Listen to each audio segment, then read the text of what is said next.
I love travelling, and earlier this year I got the bug. The travel bug, that is. I was going to let some virus stop me seeing the world. I had so much more planned this March and April, so I wanted to carry on. This is the story of how I saw Europe's last moments of normality and freedom. And I'm going to log the days between the 9th of March to the 23rd and what happened in that 1 week where change took a definition of its own. This is essentially the last days of normality and the country's closing up for the greater good. This was the ending of the end.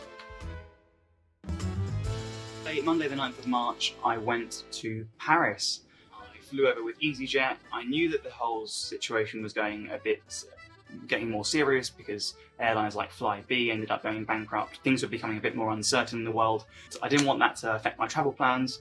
I paid for a ticket, it was £20, and in Paris, I've always wanted to go to France, so I had to do this. And something in the back of my head said, go and do it because there might not be a time or an opportunity to do this.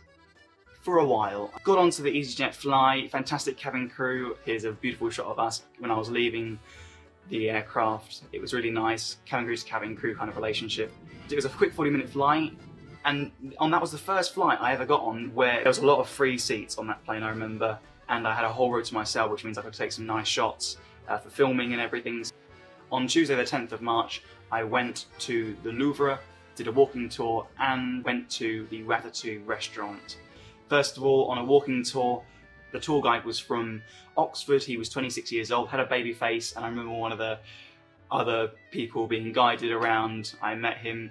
He was pretty funny, and he was about 35. He said, I can't believe I'm being guided around by a kid. This is unbelievable. I just thought the tour guide was okay. However, because he was from Oxford and he was English, he didn't really represent the country as I would have liked to have seen it. I'm a big fan of the film Ratatouille.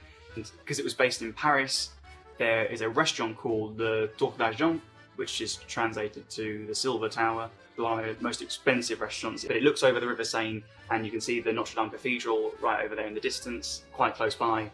But I wanted to get some pictures outside because it was a pretty cool building, a nice place, so that was also very interesting. And I just sort of had in my mind about Ratatouille and little Remy the rat going and cooking his dinners. On Wednesday the 11th of March, I went to the Eiffel Tower, saw the Moulin Rouge, and went back to the hostel to meet some people. Of course, when you go to Paris, you have to go up the Eiffel Tower. It was €13 and it was one of the best things I've ever seen. Quite an old structure, but so much history, and it was 310 meters high. I definitely recommend doing it if you're in Paris because going up the lifts are pretty old themselves. Steel structure, stairs go on forever. You can walk all the way up to the very top, the viewing deck, but what I did was you got a lift, went straight to the top, got some fantastic pictures. Went all the way down, and when I went to the second tier, you get 2 different lifts. You get one to the first tier, and then you get the lift all the way to the top. Went down to the first level again. I walked all the way down to the bottom because I had to do it. Good for exercise, definitely worth the challenge to go to Paris. Also, when you're in Paris, there is a lot of looky men trying to sell you little tiny gifts and touristy things. Be very mindful of them. I recommend going to an actual souvenir shop or going somewhere better. This is my Paris Eiffel Tower. I wanted a mini Eiffel Tower to take with me back home, and a lovely memoir, €4. I actually went to the Moulin Rouge, which is kind of like the red light district of Paris, because I watched the film earlier this year, and wow, what a film. Got a picture outside with it, typical tourist. A lot of people that actually travelled from South America, so it was kind of very hit and miss whether they were going to stay and carry on with their travels or to regress back home, because they did spend a lot of time, money and planning to actually get to this point. A lot of us, we just kind of did some card games and had a laugh, spoke different languages. I can't believe I spoke French, Spanish, English, and tried to throw some Portuguese words in there. It was a pretty nice night. And one thing I will mention is that the great thing about travelling, I met this one guy who was in the same room that we were sharing, and we were just talking about absolutely nothing. And we spent about 3-4 hours chatting rubbish. We were just laughing about the pandemic and how people were stocking up on the toilet roll. And we went to the park very nearby, spoke quite deeply about our feelings and what we were going through, our stories, and even issues that we were going through ourselves. And we didn't even know each other prior to 4 hours, and we went somewhere so special and deep, and then I had dinner, played some card games, and that was it. I never saw him ever again. So watching that sunset over the Eiffel Tower in the distance was just beautiful to look at, and to be with someone who didn't judge, and just wanted to know. That's one of the most beautiful things about travel, that you make these friends or these temporary kind of connections. And I think that's why I would do solo traveling again and again. Thursday the 12th of March, got up really early from the hostel my last night, went over to the bus. I had to get a bus from the city centre all the way to Paris-Beauvais, which is about an hour away, and I got a Wizz Air flight for £26 to go to Bucharest Otopeni in Romania. Again, less people on that plane than I've ever seen before. One of the cabin crew actually wore a mask. I thought, okay, maybe it's something a bit more serious than I'm thinking in my head. The reason why I chose Bucharest as my next place to go was because I got talking to Aranza when I was making my travel plans. She told me that she'd be there for the weekend, and it was her birthday, so she wanted to celebrate it.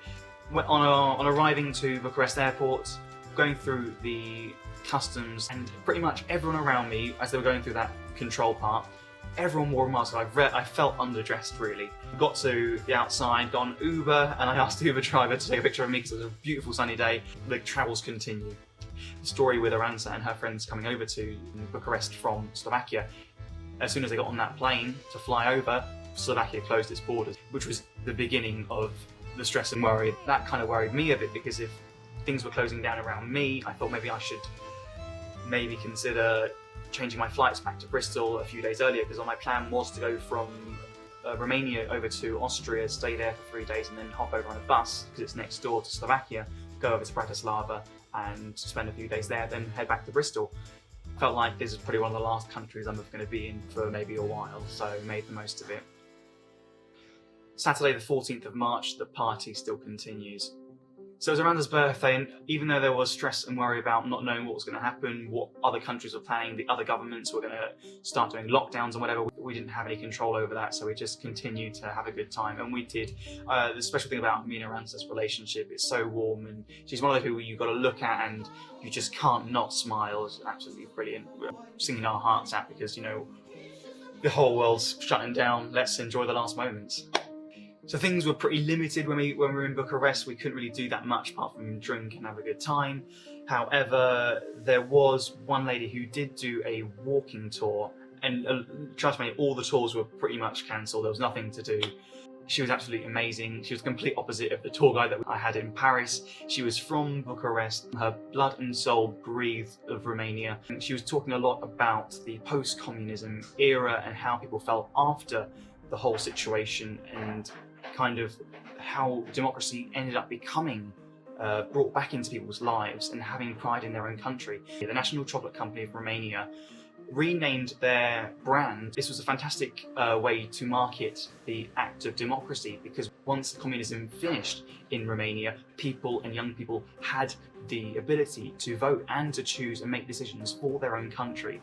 Now in the UK, I don't really vote that much. I'm not very strong on politics either, but from hearing that, to know the fact that we have that opportunity to make decisions and make our country better is absolutely fantastic. The whole democratic concept. It was a free tour, and she gave us so much value. She gave us the chocolate bar with vodka on it, Romanian, and it just was amazing. I learned so much more from this fantastic woman. She inspired us all that day. Sunday the 15th of March, it was the last lunch and kind of returning back to home.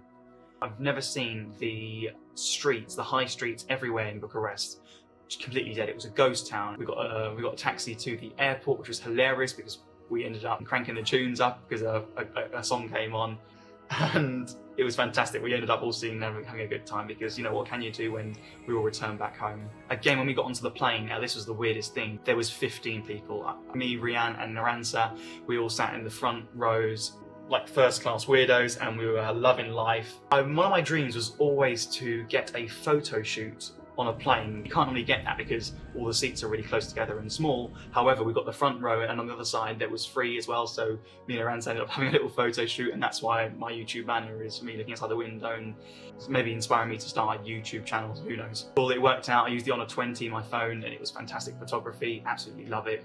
When we got to Vienna, I called my dad and I rebooked my flight for the Monday the 16th. And I was supposed to actually stay there until the 23rd. It was pretty sad. Me and Naranza parted ways, and we were kind of feeling the same thing. We didn't know what the future was going to hold for us, where we were going to be, what we were going to do, how countries were going to play this whole virus situation. But we did a heart on the train window, and it was just really cute and sad, and it makes me very happy when I see that all the time. I went to the busiest shopping high street in Vienna. It was completely dead, and it was a Sunday still. However, there was no one around. When I got back to the hostel, I just put the office on and just chilled out for the rest of the evening. I was pretty tired and kind of really busy over the last week, so just chilled out. And finally, Monday the 16th of March, it came to the last day, flying back to Bristol. When I got onto the flight, it was a quiet flight again, had a whole row to myself. It felt like the longest 2-hour flight in the world, and I was contemplating everything, like the whole 3 months of things that just happened to me, all the places I've been to and all the people I've met. Everything was kind of flowing through my mind. I felt really mixed emotions because I felt like the world was slowly grinding to a halt. It was just nice to sit down and reflect and wonder, really, and seeing all the clouds go past. I took this picture of my bracelet that I wore since the beginning of this year to every country I've been to, and it's an anchor, and it kind of means to stay grounded, to stay real, to stay you. And as I was flashing back to every single person that I met over the last 3 months, I think it was pretty much the most people I've ever met in my whole life. And I'm so grateful for that. I'm so blessed that I got to go to all these different countries and meet these fantastic people. Each and every single one person that I met had an impact on me. And I feel like it's people that make travel so beautiful and memorable. World, we are waiting for you, because our future is going to be even more beautiful and exciting than ever before. We will travel again. I want to say God bless and stay safe out there, and we're in this together. Thank you so much for joining me on the journey this far.